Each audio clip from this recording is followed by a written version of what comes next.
आजपासून आपलं लक्ष एकच असलं पाहिजे की मुंबई महानगरपालिकेमध्ये काँग्रेसचे निवडून आणून देणं आणि नगरसेवक आणि त्या ठिकाणी मुंबई महानगरपालिकेवरती काँग्रेसचा तिरंगा झळकवण्याचं काम आपल्याला करायचं. आदरणीय रमेशचंद्र साहेबांना खाली प्रश्न विचारला पत्रकारांनी की तुम्ही एकत्र इलेक्शन लढणार आहात की तुम्ही वेगळे इलेक्शन लढणार आहात.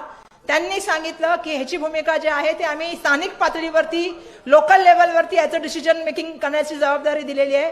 आम्ही त्यांना सांगितलं की मुंबई काँग्रेसच्या वतीने इथल्या सगळ्या नेत्यांच्या वतीने आणि कार्यकर्त्यांच्या वतीने असं म्हणणं आहे की आपण एकटं गेलं पाहिजे आणि आपल्या बरोबर जे समविचारी विचाराचे काही लोक येण्याचं तयार आहेत.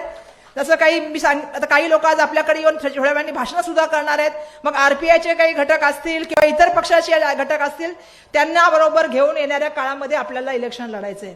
त्यामुळे आपल्या सगळ्यांची नैतिक जबाबदारी आहे की येणारं इलेक्शन हे पूर्णपणे जे आहे ते आपण एकटं जाण्याच्या बरोबर इतर समविचारी पक्षाबरोबर जाण्याचा प्रयत्न करणार आहोत. त्यामुळे मी आपल्या सगळ्यांना सांगू इच्छिते की 227 सीटांवरती आजपासून आपल्या सगळ्यांना तयारीला लागण्याचा प्रयत्न केला गेला पाहिजे. हे 1.5-2 महिने आपल्या सगळ्यांना जमिनीवर उतरून काम करावं लागेल.